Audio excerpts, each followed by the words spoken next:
거죠. 그 신체는 그 사람의 인격인데 인격은 거래를 할 수가 없어요. 그래서 인격권은 거래할 수 없는 권리다라고 보시면 되겠습니다. 특히 대표적인 게 성명표시권, 동물성 유지권인데 만약에 내가 요즘 코스피 4천 시대에 주식이 대박나서 돈을 너무 많이 벌어서 돈을 쓰고 싶은데 미술품 하나 사면 좋겠다 해가지고 10억짜리 미술품 하나 사와서 집에 걸어놨습니다. 근데 다음날 갑자기 코스피가 급락해서 너무 기분이 나빠져서 미술품을 막 훼손했다고 해보죠. 술 먹고 이거는 가능할까? 라고 이제 물어볼 수 있습니다. 내가 10억 주고 사온 내 그림인데 내가 마음대로 훼손하는 게 왜 안 돼? 라고 생각할 수 있겠지만 재산적인 측면에서 보면 그렇겠지만 그 그림 속에는 인격도 담겨 있습니다. 창작자의 그 인격 중에 하나가 바로 동일성 유지권인데 그 동일성 유지권을 침해한 게 될 수 있어서 그거는 안 될 수가 있어요. 저작 인격권의 침해일 수 있습니다. 그만큼 인격권도 중요한 권리일 수 있다. 실무적으로 본다면 어떤 우리가 이제 성명 표시권이라고 했을 때 크레딧 같은 거 되게 중요한 거죠. 크레딧 표시권 같은 거겠죠. 그런 것들도 있는데 동일성 유지권을 다시 본다면 아까 사례처럼 다른 사람의 저작권 있는 그림을 우리가 마음대로 변형했을 경우에는 재산적인 측면에서는 이체적 저작권 작성권 침해겠지만 인격권적인 측면에서는 동일성 유지권 침해까지 될 수 있기 때문에 그런 측면에 대해서는 우리가 항상 저작권자의 허락 없이 진행하는 것은 어렵다라고 기억하시면 좋을 것 같고요.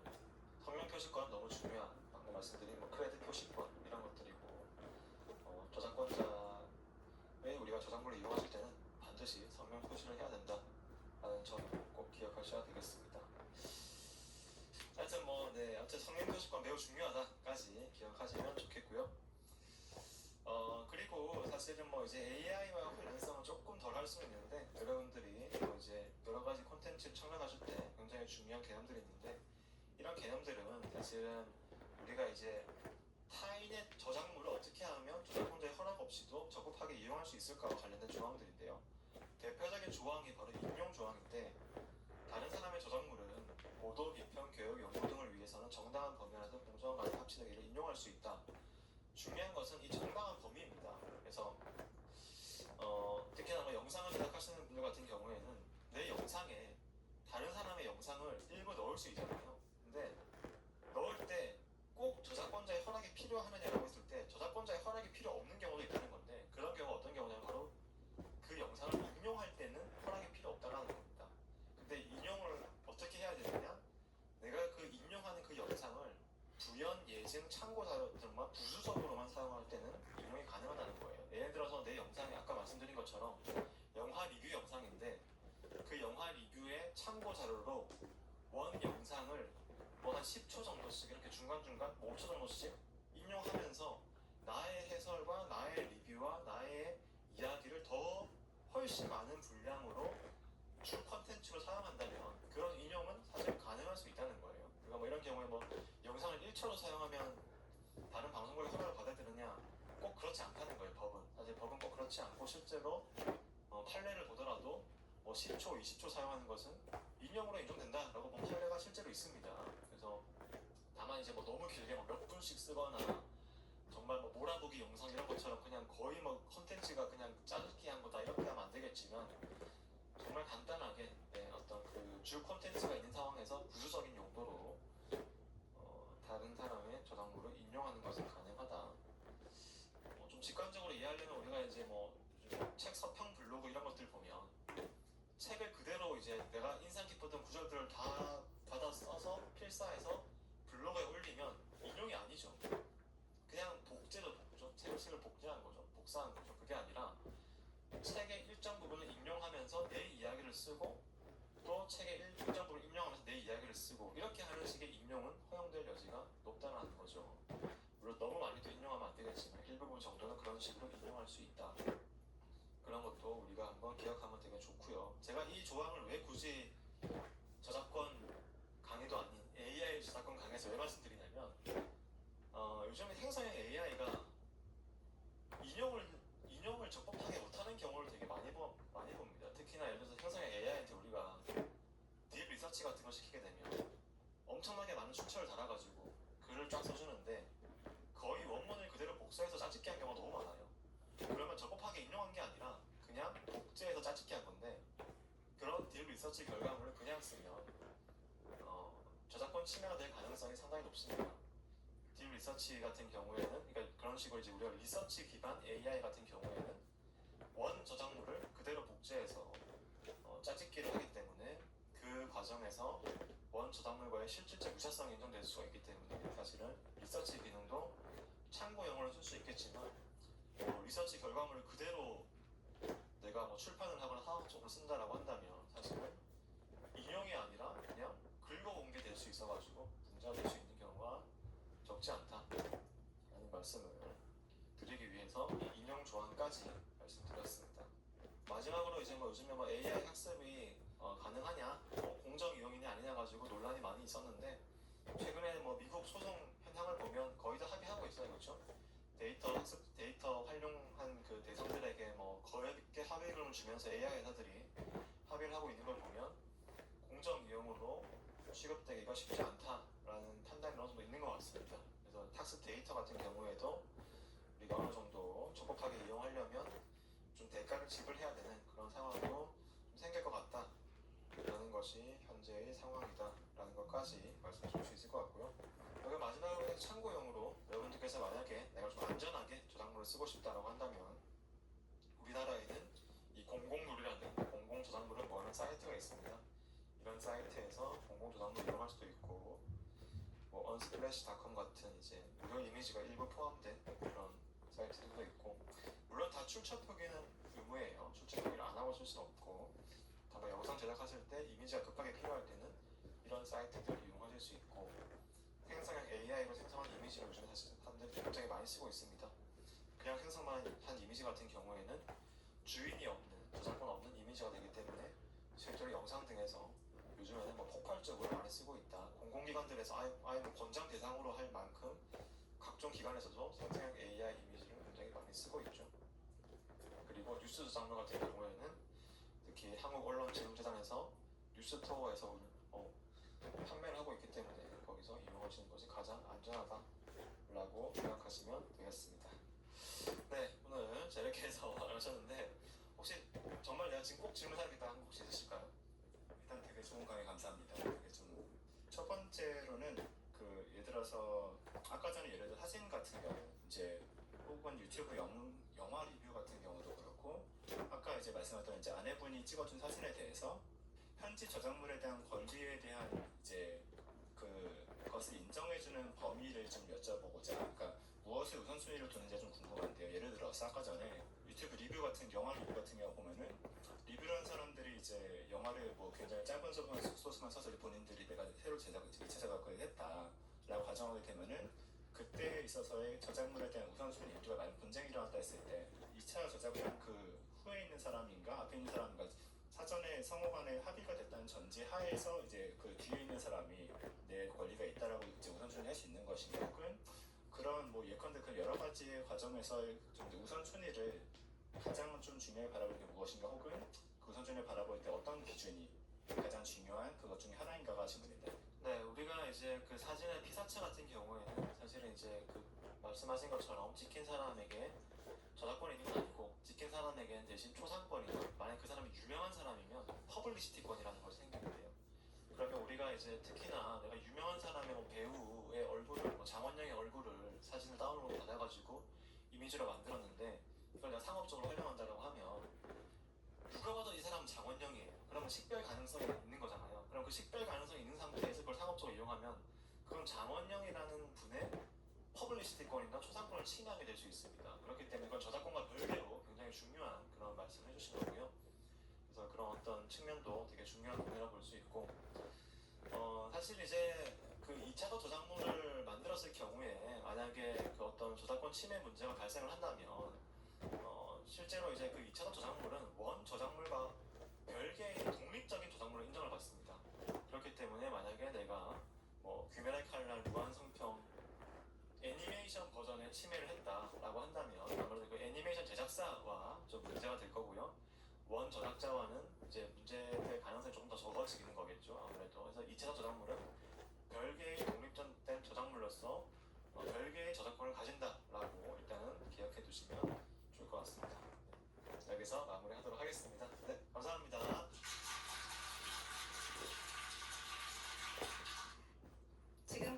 정지우 변호사가 진행한 AI 시대에 반드시 알아야 할 기본 저작권 및 관련 쟁점을 주제로 한 강연 함께 들어봤습니다. 유군 리포터 수고하셨습니다. 네, 고맙습니다. 경제 세미나 지금까지 아나운서 박노원이었고요. 다음 주에 새로운 내용 가지고 찾아뵙겠습니다. 고맙습니다.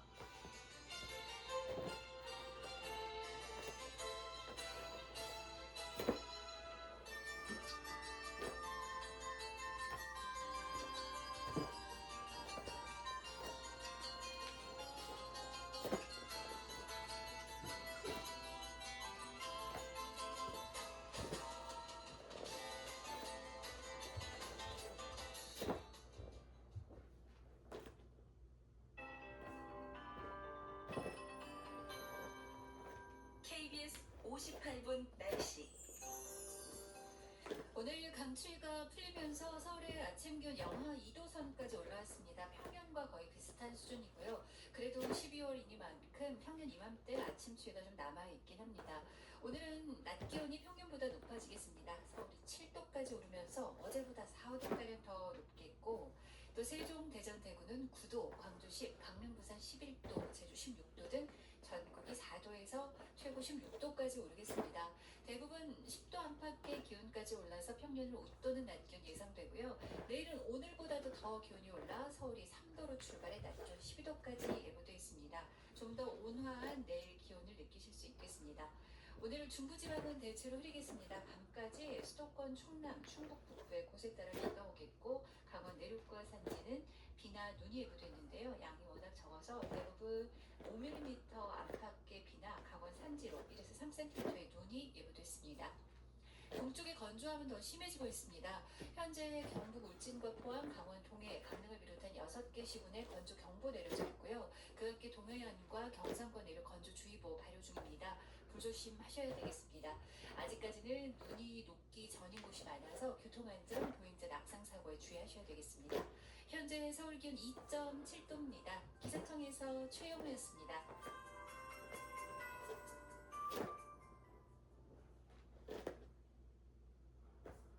정성을 다하는 국민의 방송 KBS가 정오를 알려드립니다.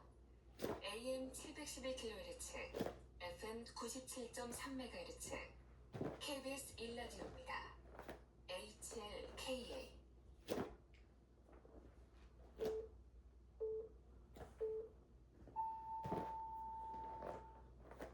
KBS 제1라디오 정오 종합 뉴스입니다.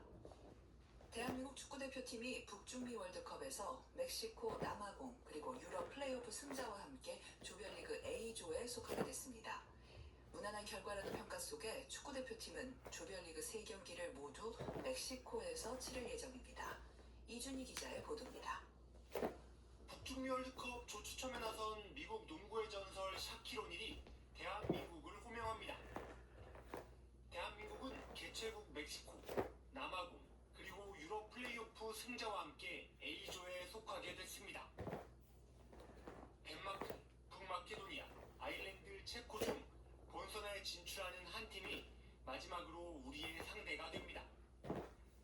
조추첨 결과 A조에 속한 대한민국은 조별리그 3경기를 모두 멕시코에서 치르게 된 가운데 북중미 월드컵 개막 첫날인 내년 6월 12일 유럽 플레이오프를 통과한 팀과 첫 경기를 펼칠 예정입니다. 개최국 멕시코를 만나는 것과 기후와 환경이 낯선 멕시코의 두 도시 사포판과 몬테레이에서 조별리그 3경기를 모두 치러야 하는 점은 부담이지만 비교적 무난한 조편성 결과라는 평가입니다. 가장 강한 상대로 꼽히는 멕시코와는 지난 9월 원정평가전에서 대등한 전력을 뽐낸 바 있고 피파 랭킹 61위 남아공은 아프리카에서도 상대적 약체로 꼽히는 팀입니다. 유럽 국가 중엔 덴마크가 가장 껄끄러운 팀으로 꼽히는 가운데 현장에서 조추첨 결과를 지켜본 홍명보 감독은 철저한 상대 분석에 돌입하겠다고 밝혔습니다. 북중미 월드컵 모드에 본격 돌입한 축구대표팀은 내년 3월 소집돼 A조 상대를 대비한 가상 모의고사에 나설 예정입니다. KBS 뉴스 이준입니다. 이번 월드컵 조 추첨식 행사에 앞서 피파는 트럼프 미국 대통령에게 신설된 피파 평화상을 수여했습니다. 트럼프 대통령은 인생의 큰 영예라며 수상 소감을 밝혔지만 공동 개최국인 멕시코, 캐나다 정상도 행사에 참여했는데 트럼프에 대한 의전만 과했다는 비판도 나옵니다. 워싱턴에서 김경수 특파원입니다. 현지 시각 5일 2026 북중미 월드컵 조 추첨식에 앞서 열린 평화상 시상식에서 트럼프 미국 대통령이 1회 피파 평화상 수상자로 발표됐습니다.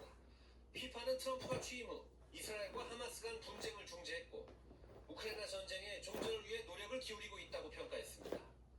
조 추첨식이 열린 케네디 센터 역시 트럼프 대통령의 업적을 과시하는 장소로 꼽힙니다. 직접 이사장으로 취임했던 트럼프는 붕괴 직전인 케네디 센터를 대대적으로 보수하고 있다고 강조하면서 얼마나 훌륭한 일을 했는지 보라고도 했습니다. 트럼프는 그러면서 이번 월드컵을 세계가 전해 본 적 없는 수준의 이벤트로 만들겠다는 포부도 밝혔습니다. 특히 경기가 열릴 일부 도시의 치안 문제와 관련해 개최 도시를 바꾸지 않고 워싱턴 DC에서 한 것처럼 문제를 해결할 것이라며 병력 배치 가능성도 시사했습니다. 3개국이 공동 주최하는 북중미 월드컵 조 추첨식엔 멕시코, 캐나다 정상도 참석했습니다. 다만 트럼프에 대한 피파의 의전이 과했다는 지적과 함께 세계인의 관심이 쏠린 행사가 트럼프의 동무대가 됐다는 비판도 나오고 있습니다. 워싱턴에서 KBS 뉴스 김경수입니다. 한화 큐셀의 미 조지아주 공장 사망 사고와 관련해 미국 노동부 산하 직업안전보건청이 2만 500달러의 벌금을 부과했습니다. 미 현지 언론에 따르면 미 직업안전보건청은 지난 5월 한화 큐셀의 태양광 공장 내 대형 탱크에서 숨진 30대 현지 노동자가 가스 누출과 산소 부족으로 인해 질식사한 것으로 결론을 내리고 벌금을 부과했습니다. 구글이 집계해 공개한 올 한 해 미국 검색어 순위에서 K-팝 데몬 헌터스가 2위에 올랐습니다. 캐데어는 또 부문별로 영화와 출연자 부문에서 검색어 순위 1위에 올랐습니다. 또 캐데어의 사운드 트랙인 컨트릭스의 골든과 사자보이스의 노래도 노래 부문에서 각각 3위와 7위를 차지했습니다. 이 밖에 오징어 게임도 구글의 TV쇼 부문 검색어에서 5위에 올랐습니다. 관봉권 띠지 폐기 의혹과 쿠팡 퇴직금 불기소 외압 의혹을 들여다볼 상설 특검이 오늘 공식 출범했습니다. 김건희 여사 집사 김희애성 씨의 횡령 혐의 공범으로 지목돼 온 조영탁 IMS 모빌리티 대표는 오늘 법정 구속됐습니다. 보도에 원동희 기자입니다. 관봉권 띠지 폐기 의혹과 쿠팡 퇴직금 불기소 외압 이 두 사건을 살펴볼 안권섭 특검팀이 오늘 현판식을 갖고 본격적인 수사 시작을 알렸습니다. 이번 특검팀은 상설특검으로 안권섭 특별검사와 특검보 2명, 파견검사 5명 등 30명 규모로 꾸려졌습니다. 수사기간은 최장 90일입니다. 이들은 건진법사 전성배 씨 자택 압수수색 과정에서 나온 현금 다발 띠지를 검찰이 분실한 배경, 쿠팡 자회사의 퇴직금 미지급 사건을 불기소 처분하는데 검찰 윗선의 압력이 있었는지를 수사할 예정입니다. 모두 검찰 내부가 대상입니다. 안 특검은 두 의혹이 모두 중요하다며 똑같은 비중을 두고 수사하겠다고 밝혔습니다. 김건희 여사 일가 집사로 알려진 김예성 씨의 횡령 혐의 공범 조영탁 IMS 모빌리티 대표가 구속됐습니다. 법원은 오늘 증거인멸에 염려가 있다며 조 대표에 대한 구속영장을 발부했습니다. 조 대표는 IMS 모빌리티가 2023년 다수의 기업으로부터 투자를 받고 투자금 일부로 자사 구주를 사들이는 과정에서 35억 원을 횡령하고 32억 원의 배임 행위를 저지른 혐의를 받습니다. 앞서 1차 구속영장 기각 이후 석 달 만에 조 대표 신병 확보에 성공한 특검팀은 IMS 모빌리티 투자 유치와 김 여사 사이의 연관성을 추궁할 예정입니다. KBS 뉴스 원동입니다. 어제 저녁 7시 30분쯤 부산역을 출발해 행신역으로 가던 KTX 열차가 천안 아산역으로 진입하는 도중 기계실에서 불이 나 13분 만에 진화됐습니다. 탑승객 380여 명은 천안 아산역에 내려 다른 열차로 환승 조치됐습니다. 코레일과 소방당국은 열차 동력 기계실에 있는 8호 열차 칸에서 불이 난 것으로 보고 정확한 경위를 조사하고 있습니다. 지난 8월 작업 중 2명이 숨지고 5명이 다친 경북 청도 무공화호 열차 사고와 관련해 코레일과 하청업체 관계자 등 3명이 구속됐습니다. 경북경찰청은 업무상 과실치사상 혐의로 코레일 용역 설계 담당자와 하청업체 소속인 작업 책임자, 철도운행 안전관리자를 구속했습니다. 경찰은 안전수칙을 지키지 않고 현장에 작업자들을 투입했다가 사고를 낸 혐의로 7명을 입건하고 이 중 5명에 대해 구속영장을 신청했지만 코레일 대구본부장과 하청업체 대표에 대한 구속영장은 기각됐습니다. 지난 4일 충남 태안 앞바다에서 발생한 선박 전복 사고와 관련해 남아있던 실종자가 숨진 채 발견됐습니다. 충남 태안 해양경찰서는 오늘 오전 말리포 해수욕장 해변에서 선박 사고 실종자인 40대 선장의 시신을 수습했다고 밝혔습니다.